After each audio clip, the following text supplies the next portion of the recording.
Estamos de regreso en Altavoz Tendencias por Vital y Tribu Televisión. A su vez, estamos conversando con el doctor Víctor García Toma. Doctor, este grupo caviar que no gana elecciones, pero sí llega al poder con muertos, porque lo que querían en las marchas eran muertos, piden que o José Paredes, o Luque, o Flor Pablo asuman la presidencia porque supuestamente no son parte de este pacto mafioso.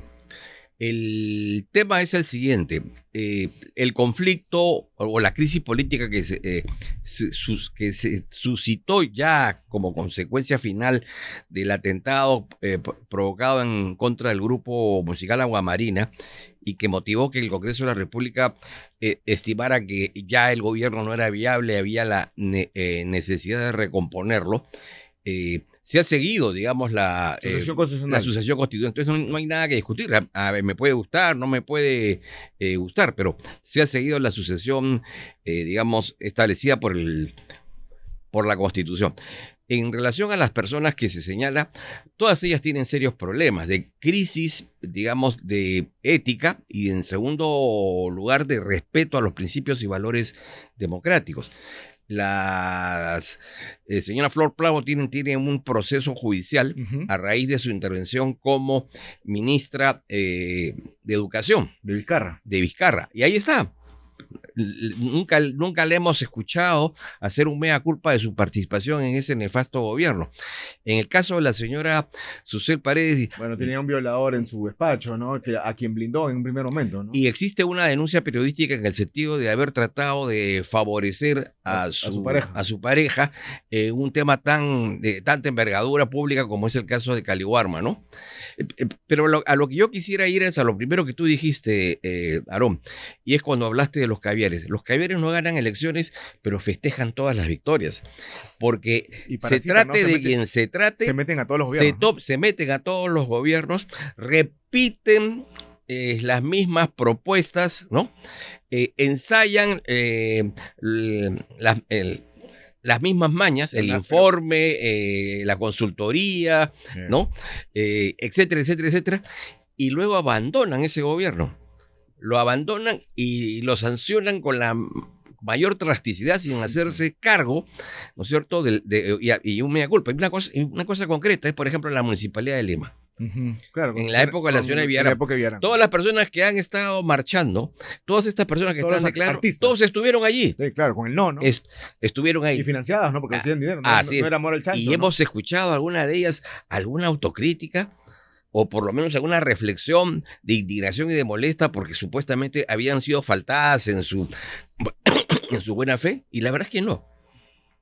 El silencio más absoluto. Lo mismo pasó con Humala, lo mismo pasó con Castillo, ¿no es cierto? Y si la señora Boluarte les hubiese dado espacio, se habrían subido ese barco. Claro, y se olvidaban de la delincuencia, inseguridad, así es. Y si ponían un ministro, un premier de su agrado, como Mirta Vázquez, ya no existía inseguridad para nada. Así es, claro, ya era otro país. El país de las maravillas. Así es, sí.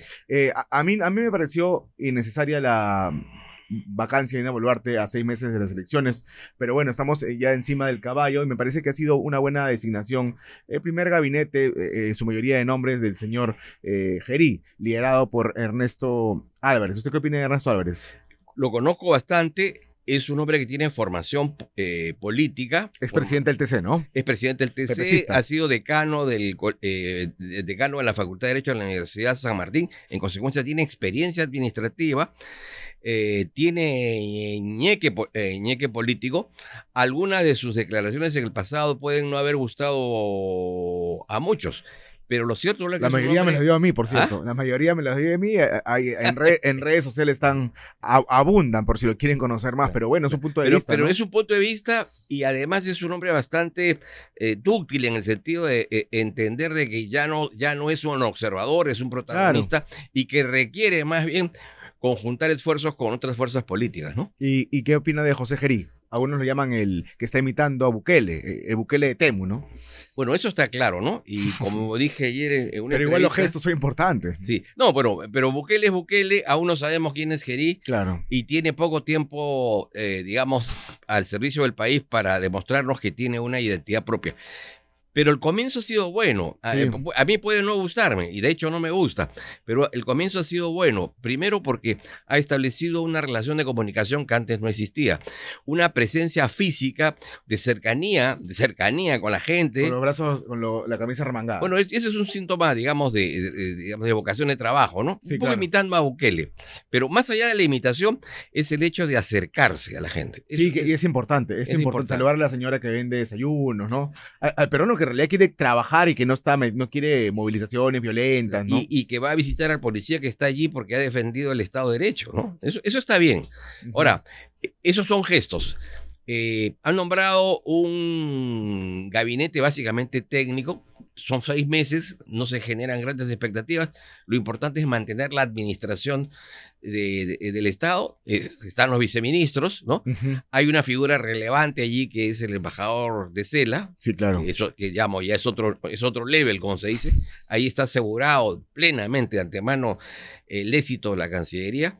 Y son 6 meses en las que todos tenemos que, como hacemos con el Sol de los Milagros, cargar para porque llegar. No se puede generar más inestabilidad, Claro, ¿no? porque faltan 6 meses. Pero ya se presentó una moción felizmente fallida de censura para tirarse abajo la mesa directiva del Parlamento, con lo que caería Gerí. ¿O cómo es esa figura, doctor? En realidad es una figura bien confusa, porque la tesis de ellos es... Porque yo, antes para que usted continúe, estaba buscando en el sitio web del Parlamento y encuentra solamente a 3 miembros de la mesa directiva y han asumido que son 4, pero Gerí, como presidente, es presidente encargado y es presidente del Congreso encargado de la presidencia de la República. Claro, la tesis de ellos era, si cambiamos la presidencia, estamos cambiando la encargatura. Pero lo que se olvida es de que el señor Gerí ha sido designado ya presidente de la República y en consecuencia solo puedes dejar el cargo dentro de los cánones que establece la Constitución. Y la única manera sería mediante una vacancia, ¿no? Que en este caso tendría que darse una causal. Con la censura no cae, con censura de la mesa directiva no cae José Gerí. No, es que ya juramentó el presidente y de acuerdo con las reglas constitucionales, el presidente permanece en el cargo salvo que renuncie, salvo que fallezca o salvo que sea objeto de una destitución luego de un proceso judicial que no se va a dar o por una vacancia por incapacidad moral. ¿Pero usted cree que era mala interpretación del propio Parlamento entonces? Porque justo estoy revisando en vivo y ponen integrantes en la mesa directiva. Sale Rospigliosi como primer vicepresidente encargado de la presidencia del Congreso, Valdemar Cerrón como segundo vicepresidente y Eilich López como tercer vicepresidente. Bueno, eso está correcto, porque efectivamente el señor Gerí, que era presidente del Congreso, ahora está encargado de la presidencia. Y entonces, como hay línea de sucesión, todas son encargaturas. ¿Pero no faltaría uno en la mesa directiva? Sí, tendría que establecerse un miembro más, tendría que haber una elección más. Lo que creo que no lo están haciendo ahora, porque sería precipitar otra vez en el Parlamento una discusión sobre esta materia, ¿no? Así es.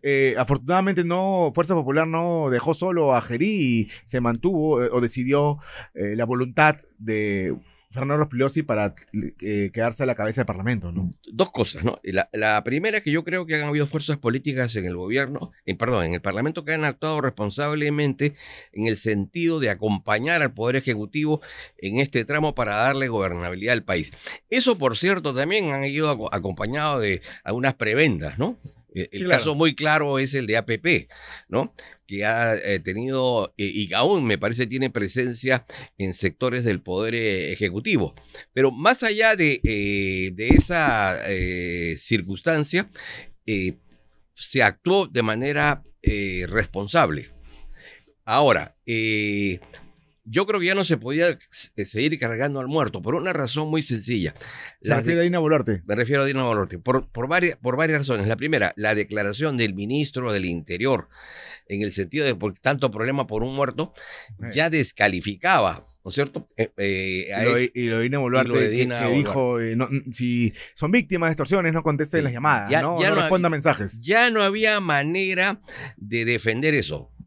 Sobre todo porque es un gobierno que estaba con un nivel de desaprobación muy alto, muy Y alto. a su vez que de cara al 2026 nadie quiere llegar de la mano con Boluarte, ¿no? Y iba a haber el miércoles, ese miércoles iba a haber una marcha. Esa marcha iba a ser mucho más, digamos, numerosa y probablemente mucho más agresiva si es que hubiese estado la señora Boluarte en el poder, ¿no? Si usted cree que hubiera sido así. Hubiera sido, sí, yo pienso que sí. Sí, entonces finalmente ha servido como una válvula de escape, Una válvula de escape, ¿no? ¿no? Para Claro. la vacancia de Dina Boluarte. Lo de Gerino, lo de Gerino minoró el problema porque como él también carga una mochila por algunas denuncias. Pero están archivadas. Claro, pero sirvió de pretexto o Sí, motivo claro. para, digamos, seguir protestando, ¿no? Claro, la denuncia por supuesta violación sexual está archivada. Está archivada. Porque no se encontró ADN en el cuerpo de la víctima, ADN del presidente interino, ¿no? Digamos, aquí nos hemos acostumbrado a discutir o cuestionar las decisiones judiciales, que pueden ser buenas, malas, regulares, pero son decisiones que de alguna Y hay que manera respetarse, ¿no? que deben respetarse, ¿no?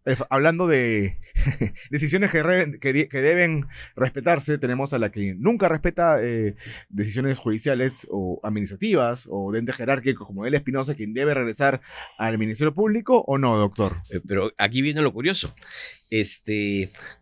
Cuando hubo la oportunidad de que se presentara el caso de la señora Patricia Benavides, que regresaba por una disposición, ella se negó a acatar esa disposición. Claro. Estando obligada a ello funcionalmente. Pero ahora que ha obtenido una resolución que... Con un juez amigo, digámoslo, Bueno, claro, ¿no? pero- El primo de Ollantumala. Sí, pero bueno, sale la Como resolución. fuere, ya. Sí, ahora sí le parece correcto que se respete. Y O sea, sale- hay una doble Y moral. sale este Luciano López, que antes Sí. era abogado penalista, ahora es Ah. constitucionalista, asesor de la fiscal Benavides, de la fiscal Espinosa, a decir que sí o sí se tiene que acatar, le guste o no, se tiene que cumplir con, les guste o no les guste, a los integrantes del Ministerio Público tienen que cumplir con esta norma. Ahora sí, Lo con esta resolución, lo, ¿no? lo digo como abogado y como constitucionalista. Creo que hemos llegado a un nivel de hartazgo y ridiculez.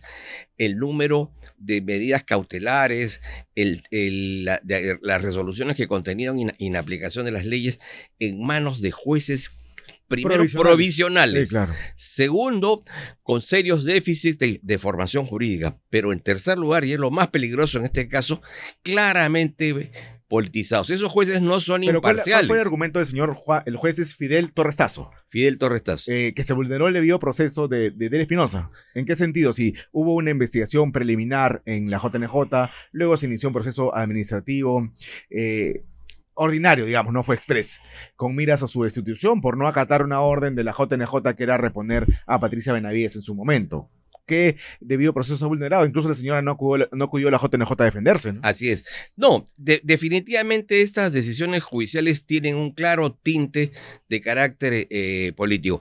Yo espero que en el próximo gobierno iniciemos ya el proceso de reforma del sistema judicial y recuperemos a la justicia al servicio de los ciudadanos, porque mientras se dictan estas resoluciones en este cambalache político que ellos mismos provocan, el Ministerio Público incumple sus labores de prevención del delito, incumple sus labores de poder perseguir el delito cuando la policía les entrega, ¿no es cierto?, personas que han sido identificadas y tienen información relevante para que esas personas sean procesadas. El TC tiene que parar de una vez, ponerle óbice a estas medidas cautelares que van en contra de resoluciones Yo creo que entidades, sí. de diferentes entidades, ¿no? Sí. JNJ, Autoridad Nacional de Control, el mismo Congreso, ¿no, doctor? El Congreso ha sido víctima en varias oportunidades de que jueces sin ningún tipo de formación jurídica especializada, provisionales, es decir, dependientes, ¿no es cierto?, de una mano que es la que decide si te quedas o te vas. Mano que por lo general levanta el brazo izquierdo, ¿no? Sí, claro, totalmente. Bueno, el TC tendrá que dirimir. Así es. ¿Y cómo se podría hacer la JNJ puede acudir ante el TC? Lo que yo creo que ya no lo va a poder hacer este gobierno porque no está, este parlamento porque no está muy legitimado, pero el próximo es hacer una modificación en el Código Procesal. A través del Congreso. Sí, sí. De acuerdo. El tribunal, por supuesto, podría dictar una medida, pero Creo que ya lo ha hecho y no lo han hecho caso, ¿no? Las decisiones del tribunal se respetan, pero el problema está en que yo creo que hay que atacar el fondo del asunto, que es la ley, ¿no? De acuerdo. Muchas gracias, doctor García Toma, por la entrevista. Gracias también. Muchas gracias. Hasta otra oportunidad. Vamos a hacer un corte comercial brevísimo y regresamos en Altavoz Tendencias.